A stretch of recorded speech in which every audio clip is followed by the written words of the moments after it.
कर्मों का फल।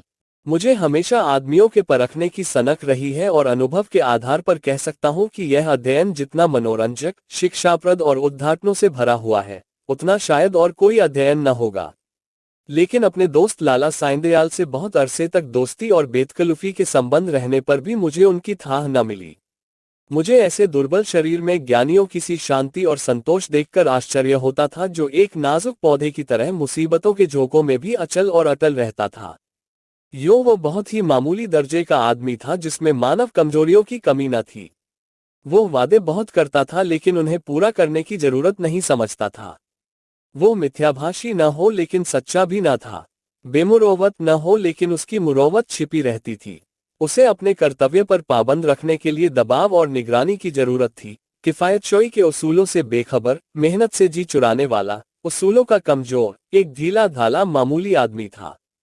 लेकिन जब कोई मुसीबत सिर पर आ पड़ती तो उसके दिल में साहस और दृढ़ता की वह जबरदस्त ताकत पैदा हो जाती थी जिसे शहीदों का गुण कह सकते हैं।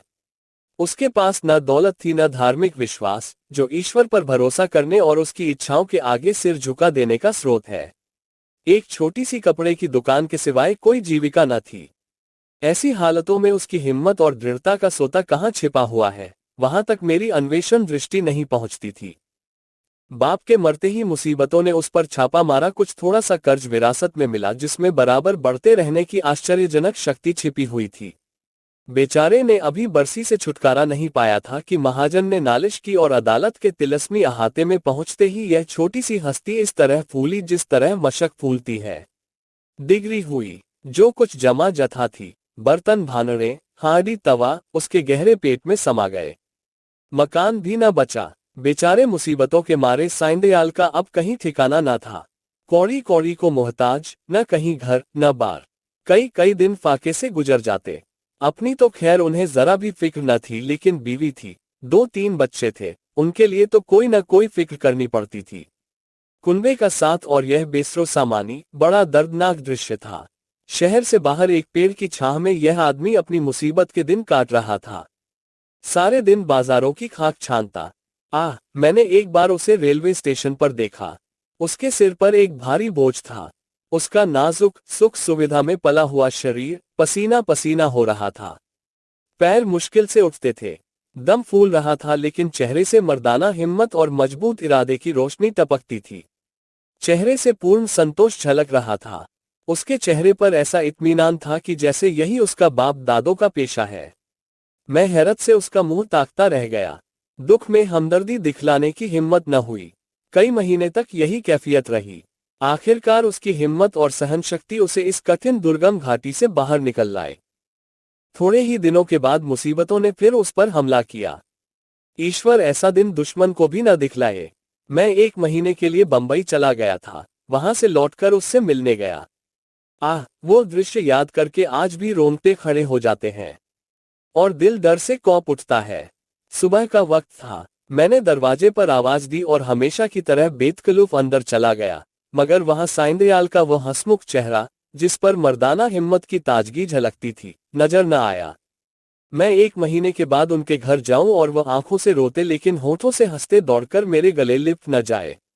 जरूर कोई आफत है। उसकी बीवी सिर झुकाए आई और मुझे उसके कमरे में ले गई।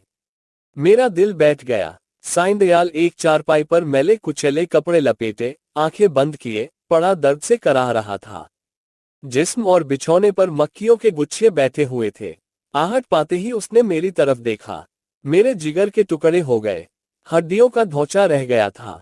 दुर्बलता की इससे ज्यादा सच्ची और करुण तस्वीर नहीं हो सकती। उसकी बीवी ने मेरी तरफ निराशा भरी आंखों से देखा। मेरी आंखों में आंसू भर आए। उस सिमटे हुए ढोंचे में बीमारी को भी मुश्किल से जगह मिलती होगी, जिंदगी का क्या जिक्र। आखिर मैंने धीरे पुकारा। आवाज सुनते ही वो बड़ी बड़ी आंखें खुल गई, लेकिन उनमें पीड़ा और शोक के आंसू न थे। संतोष और ईश्वर पर भरोसे की रोशनी थी और वो पीला चेहरा। वो गंभीर संतोष का मौन चित्र, वो संतोष में संकल्प की सजीव स्मृति। उसके पीलेपन में मर्दाना हिम्मत की लाली झलकती थी। मैं उसकी सूरत देखकर घबरा गया। क्या ये बुझते हुए चिराग की आखिरी झलक तो नहीं है? मेरी सहमी हुई सूरत देखकर वो मुस्कुराया और बहुत धीमी आवाज में बोला, तुम ऐसे उदास क्यों हो? ये सब मेरे कर्मों का फल है। मगर कुछ अजब बदकिस्मत आदमी था। मुसीबतों को उससे कुछ खास मोहब्बत थी। किसे उम्मीद थी कि वो उस प्राणघातक रोग से मुक्ति पाएगा। डॉक्टरों ने भी जवाब दे दिया था। मौत के मुंह से निकल आया। अगर भविष्य का जरा भी ज्ञान होता तो सबसे पहले मैं उसे जहर दे देता। उस शोकपूर्ण घटना को याद करके कलेजा मुंह को आता है। धिक्कार है इस जिंदगी पर कि बाप अपनी आंखों से अपने इकलौते बेटे का शोक देखे।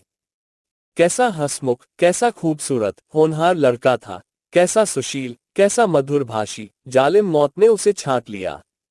प्लेग की दुहाई मची हुई थी। शाम को गिल्टी निकली और सुबह को कैसी मनहूस अशुभ सुबह थी। वो जिंदगी सवेरे के चिराग की तरह बुझ गई। मैं उस वक्त उस बच्चे के पास बैठा हुआ था और साइंदयाल दीवार का सहारा लिए हुए खामोशा आसमान की तरफ देखता था। मेरी और उसकी आंखों के सामने जालिम और बेरहम मौत ने उस बच्चे को हमारी गोद से छीन लिया। मैं रोते हुए साइंदयाल के गले से लिपट गया। सारे घर में कोहराम मचा हुआ था। बेचारी मां पछाड़े खा रही थी। बहनें दौड़ दौड़कर भाई की लाश से लिपटती थीं। और जरा देर के लिए ईर्ष्या ने भी संवेदना के आगे सिर झुका दिया था। मोहल्ले की औरतों को आंसू बहाने के लिए दिल पर जोर डालने की जरूरत न थी। जब मेरे आंसू थमे तो मैंने साइंदयाल की तरफ देखा। आंखों में तो आंसू भरे हुए थे। संतोष का आंखों पर कोई बस नहीं, लेकिन चेहरे पर मर्दाना दृढ़ता और समर्पण का रंग स्पष्ट था। इस दुख की बाढ़ और तूफानों में भी शांति की नया उसके दिल को डूबने से बचाए हुए थी। इस दृश्य ने मुझे चकित नहीं स्तंभित कर दिया। संभावनाओं की सीमाएं कितनी ही व्यापक हों, ऐसी हृदय द्रावक स्थिति में होश हवास और इत्मीनान को कायम रखना उन सीमाओं से परे है। लेकिन इस दृष्टि से साइंदयाल मानव नहीं, अति मानव था। मैंने रोते हुए कहा, भाई साहब, अब संतोष की परीक्षा का अवसर है।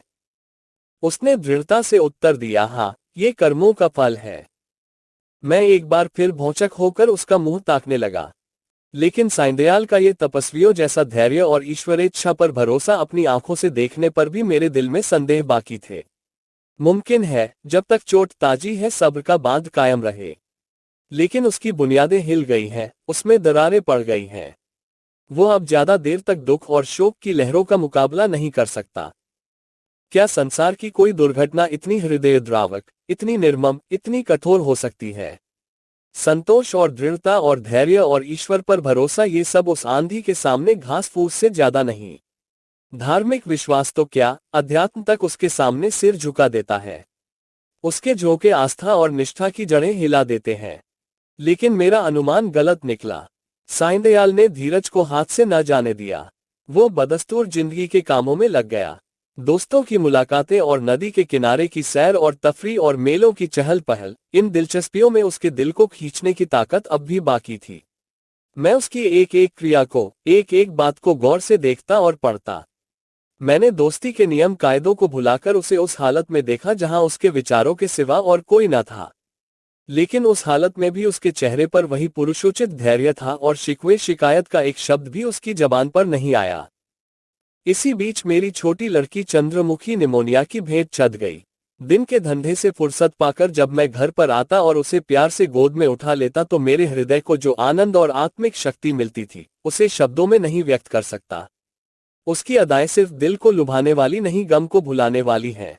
जिस वक्त वह हुमककर मेरी गोद में आती तो मुझे तीनों लोक की संपत्ति मिल जाती थी। उसकी शरारतें कितनी मनमोहक थीं। अब हुक्के में मजा नहीं रहा, कोई चिलम को गिराने वाला नहीं। खाने में मजा नहीं आता, कोई थाली के पास बैठा हुआ उस पर हमला करने वाला नहीं। मैं उसकी लाश को गोद में लिए बिलख बिलख कर रो रहा था। यही जी चाहता था कि अपनी जिंदगी का खात्मा कर दूं। यकायक मैंने साइंदयाल को आते देखा। मैंने फौरन आंसू पोंछ डाले और उस नन्ही सी जान को जमीन पर लिटाकर बाहर निकल आया। उस धैर्य और संतोष के देवता ने मेरी तरफ संवेदनशील की आंखों से देखा और मेरे गले से लिपटकर रोने लगा।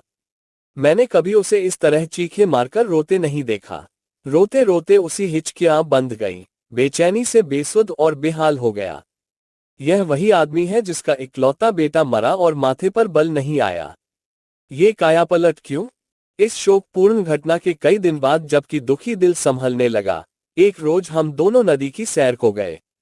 शाम का वक्त था। नदी कहीं सुनहरी, कहीं नीली, कहीं काली, किसी थके हुए मुसाफिर की तरह धीरे धीरे बह रही थी। हम दूर जाकर एक टीले पर बैठ गए, लेकिन बातचीत करने को जीना चाहता था। नदी के मौन प्रवाह ने हमको भी अपने विचारों में डुबो दिया। नदी की लहरें विचारों की लहरों को पैदा कर देती हैं। मुझे ऐसा मालूम हुआ कि प्यारी चंद्रमुखी लहरों की गोद में बैठी मुस्करा रही है। मैं चौंक पड़ा और अपने आंसुओं को छिपाने के लिए नदी में मुंह धोने लगा। साईं दयाल ने कहा, भाई साहब, दिल को मजबूत करो, इस तरह कुड़ोगे तो जरूर बीमार हो जाओगे। मैंने जवाब दिया, ईश्वर ने जितना संयम तुम्हें दिया है, उसमें से थोड़ा सा मुझे भी दे दो, मेरे दिल में इतनी ताकत कहाँ। साईं दयाल मुस्कराकर मेरी तरफ ताकने लगा। मैंने उसी सिलसिले में कहा, किताबों में तो दृढ़ता और संतोष की बहुत सी कहानियां पढ़ी हैं, मगर सच मानो कि तुम जैसा दृढ़, कठिनाइयों में सीधा खड़ा रहने वाला आदमी आज तक मेरी नजर से नहीं गुजरा। तुम जानते हो कि मुझे मानव स्वभाव के अध्ययन का हमेशा से शौक है, लेकिन मेरे अनुभव में तुम अपनी तरह के अकेले आदमी हो। मैं यह न मानूंगा कि तुम्हारे दिल में दर्द और घुलावट नहीं है। उसे मैं अपनी आंखों से देख चुका हूं। फिर इस ज्ञानियों जैसे संतोष और शांति का रहस्य तुमने कहां छिपा रखा है? तुम्हें इस समय ये रहस्य मुझसे कहना पड़ेगा। साईं दयाल कुछ सोच विचार में पड़ गया और जमीन की तरफ ताकते हुए बोला, ये कोई रहस्य नहीं, मेरे कर्मों का फल है। यह वाक्य मैंने चौथी बार उसकी जबान से सुना और बोला, जिन कर्मों का फल ऐसा शक्तिदायक है, उन कर्मों की मुझे भी कुछ दीक्षा दो। मैं ऐसे फलों से क्यों वंचित रहूं? साईं दयाल ने व्याथापूर्ण स्वर में कहा, ईश्वर न करे कि तुम ऐसा कर्म करो और तुम्हारी जिंदगी पर उसका काला दाग लगे। मैंने जो कुछ किया है वो मुझे ऐसा लज्जाजनक और ऐसा घृणित मालूम होता है कि उसकी मुझे जो कुछ सजा मिले, मैं उसे खुशी के साथ झेलने को तैयार हूं। मैंने एक ऐसे पवित्र खानदान को, जहां मेरा विश्वास और मेरी प्रतिष्ठा थी, अपनी वासनाओं की गंदगी में लिथेड़ा, और एक ऐसे पवित्र हृदय को जिसमें मोहब्बत का दर्द था, जो सौंदर्य वाटिका की एक अनोखी नई खिली हुई कली थी और सच्चाई थी, उस पवित्र हृदय में मैंने पाप और विश्वासघात का बीज हमेशा के लिए बो दिया। ये पाप है जो मुझसे हुआ है, और उसका पल्ला उन मुसीबतों से बहुत भारी है जो मेरे ऊपर अब तक पड़ी हैं या आगे चलकर पड़ेंगी। कोई सजा, कोई दुख, कोई क्षति उसका प्रायश्चित नहीं कर सकती। मैंने सपने में भी न सोचा था कि साईं दयाल अपने विश्वासों में इतना दृढ़ है। पाप हर आदमी से होते हैं। हमारा मानव जीवन पापों की एक लंबी सूची है। वह कौन सा दामन है जिस पर यह काले दाग ना हो?